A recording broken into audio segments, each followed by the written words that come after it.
니들이 대신 죽어줄 것도 아니잖니. 할머니 한 분이 소화불량의 증세로 불편함을 호소한다. 한 달 전에 병원에서 약을 받아와 먹고 있는데도 잘 낫지 않는다. 속이 쓰리고 답답하고 더부룩하다. 예전엔 이런 적이 없었다. 할머니는 아들의 권유로 함께 병원에 간다. 의사, 지난달 약 처방받으시고 복용하셨는데도 차도가 없으신 걸 보면 좀 더 정확한 검사가 필요할 것 같습니다. 정밀 검사 한번 해보고 결과 보면서 다시 이야기 나눠보죠. 할머니는 의사의 권유대로 위 내시경과 각종 검사를 받는다. 일주일 뒤 검사 결과를 듣기 위해 아들과 함께 다시 병원을 찾았다. 진료실 앞에서 기다리던 중 간호사는 보호자 먼저 진료실에 입장하기를 권한다. 아들은 진료실로 들어온다. 의사, 네, 어머니 검사 결과가 나왔는데 지금 이 차트 보시면 이 정도라면 조금 더 봐야겠지만 현재로서는 위암 말기로 판단됩니다. 너무 늦게 발견된 것 같습니다. 저희도 항암 및 방사선 치료, 수술 등 다방면적으로 치료 방법을 모색해 보겠지만 냉정하게 말씀드리자면 현재로서는 완치 가능성이 낮습니다. 큰아들, 예? 위암 말기요? 그렇다면 앞으로 어떻게 되는 건가요? 의사, 지금 상태라면 한 4개월 정도 예상됩니다. 큰아들, 아무 말도 하지 못한다. 의사, 그럼 이제 어머니께 말씀드려도 될까요? 큰아들, 선생님, 지금 제가 너무 충격을 받아서요. 어머니께는 저희가 마음 좀 정리한 다음에 직접 말씀드리면 안 될까요? 의사, 네, 그럼 직접 말씀드리시는 걸로 알겠습니다. 어머니께 말씀드리고 상의 후에 치료 일정 말씀해 주시면 고맙겠습니다. 아들은 진료실에서 나와 어머니께 진료 결과를 대충 읊어부린다. 혼란스럽고 믿기지 않는다.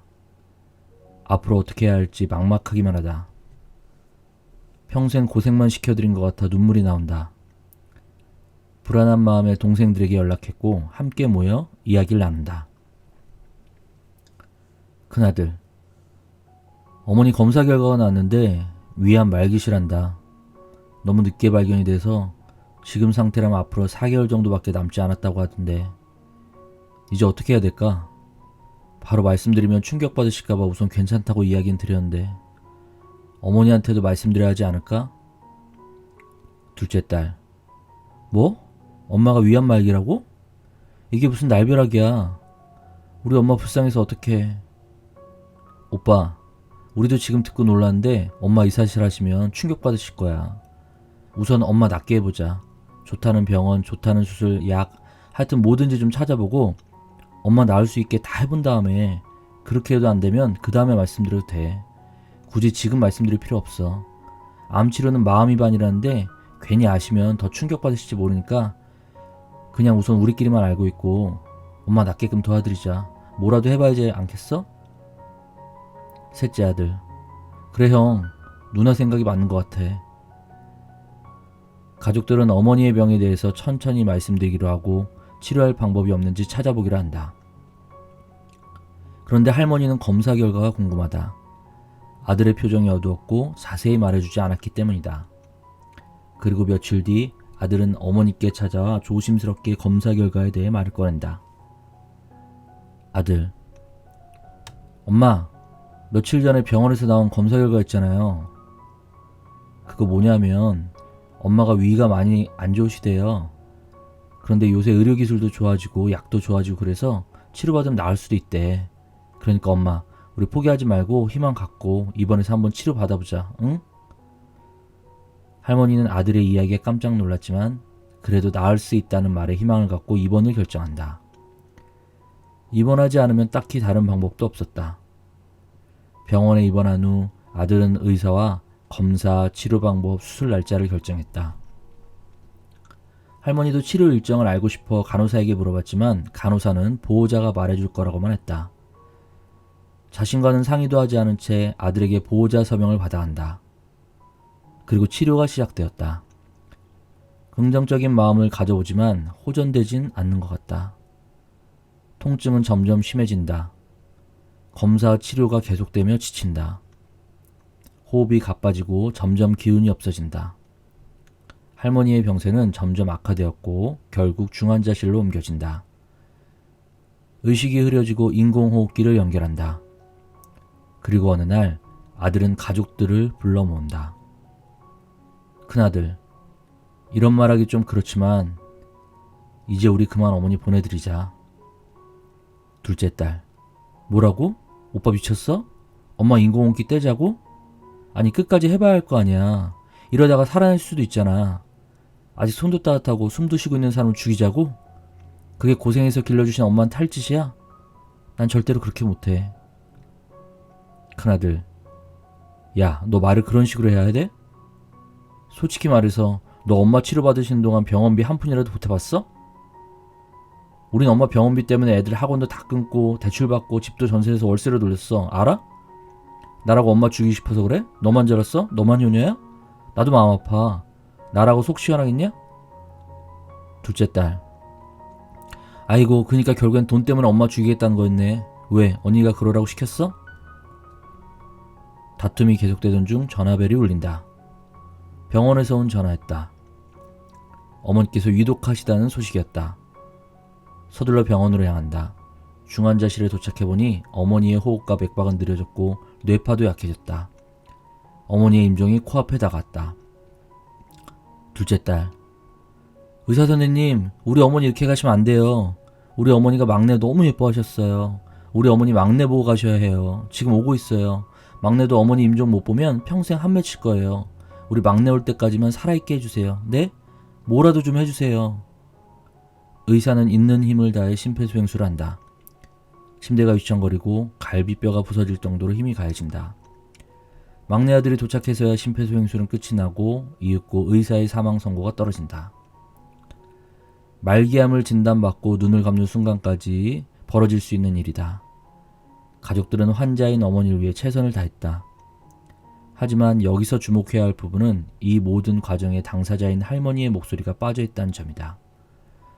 가족들은 나을 수 있다고만 말하면서 병에 대한 정보, 치료 과정, 건강 상태 등을 당사자에게 말해주지 않았다. 즉, 내가 죽는데 아는 것도 선택할 수 있는 것도 없다. 나의 죽음에 철저히 소외된다.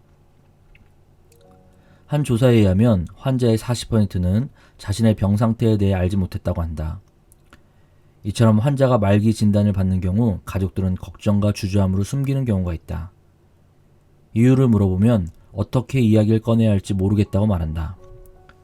또 사실을 전달하면 심리적으로 충격을 받아 병을 치료하는 데 나쁜 영향을 미칠 것 같다는 염려 때문에 의사에게도 말하지 말아달라고 부탁한다. 이러한 어려움은 의료 관계자 역시 마찬가지다. 사람을 살리는 사명감으로 일하지만 더는 치료가 어렵게 되면 좌절감과 패배감이 밀려온다. 그들도 역시 환자에 대한 미안함으로 말기란 사실을 어떻게 전해야 할지 힘들다고 했다. 하지만 죽음을 앞둔 말기 환자들은 대부분 자신의 병과 몸 상태에 대해 정확히 알고 싶어 한다. 국립암센터에서 조사한 바에 따르면 환자의 95% 이상이 정확한 사실을 알고 싶어 하는 것으로 나타났다. 다른 치료 방법은 없는지, 덜 아플 수 없는지, 치료 과정 중 부작용은 무엇인지 알고 싶어 한다. 그리고 시한부의 삶을 선고받는다면 남은 시간 동안 자신의 삶을 잘 정리하고 싶어 한다. 이처럼 인간답게 죽기 위한 첫걸음은 환자가 병에 대한 정확한 정보를 아는 것에서부터 출발한다. 환자는 자신의 병과 몸에 대해 알 권리가 있고 보호자와 의료 관계자는 정확한 사실을 전달해줄 의무가 있다. 하지만 비록 사실이라 할지라도 환자에게 이와 같은 사실을 전달하는 것은 어렵다. 그렇지만 가급적 말기란 사실을 있는 그대로 전하는 것이 좋다.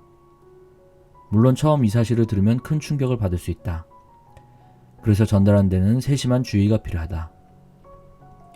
가급적 담당 의사가 전달하는 것이 좋으며 감정적으로 전달하기보다 병에 대한 정보와 몸 상태, 치료 방법과 효과, 부작용, 앞으로의 치료 계획 등에 대해 객관적으로 전달하는 것이 좋다. 환자가 선택할 수 있도록 정확한 정보를 제공해야 한다. 그리고 남은 삶의 방식을 스스로 선택할 수 있도록 도와야 한다. 인간은 자신의 삶을 통제할 수 있을 때 조금 더 죽음을 수용하고 편안하게 눈을 감을 수 있다. 그래서 말기 환자에게는 이와 같은 사실을 말해주는 것이 필요하다. 그래야 잘못된 희망을 내려놓을 수 있고 자신의 삶을 정리할 수 있으며 가족과 작별의 시간을 가질 수 있다. 한 말기암 환자는 이런 말들로 답답함을 호소했다. 너희가 아무리 나더러 치료를 받으라고 해도 내가 협조를 해야 치료가 잘 되지. 정확히 무슨 병인지, 살 수는 있는지, 아니면 어차피 죽는데 괜히 돈이고 몸이고 시간이고 가져다 버리는 건 아닌지, 뭐가 도대체 어떻게 돌아가는지 알아야 살든지 죽든지 준비를 할 거 아니니? 니들끼리만 알지 말고 말 좀 해다오. 니들이 대신 죽어줄 것도 아니잖니? 보호자가 어떤 역할을 하느냐에 따라 환자는 행복과 불행 사이를 오간다. 물론 사랑하는 사람의 죽음을 지켜보는 것은 고통스럽다. 그러나 더욱 힘든 건 죽음을 맞는 당사자다. 보호자는 한 명의 가족을 잃지만 고인은 자신이 알던 모든 이들을 잃는다. 누구도 그 길을 대신 가질 수 없다. 그래서 환자에게 정확한 정보를 전달하고 스스로 선택할 수 있도록 도울 때 비로소 좋은 죽음이 가능하다.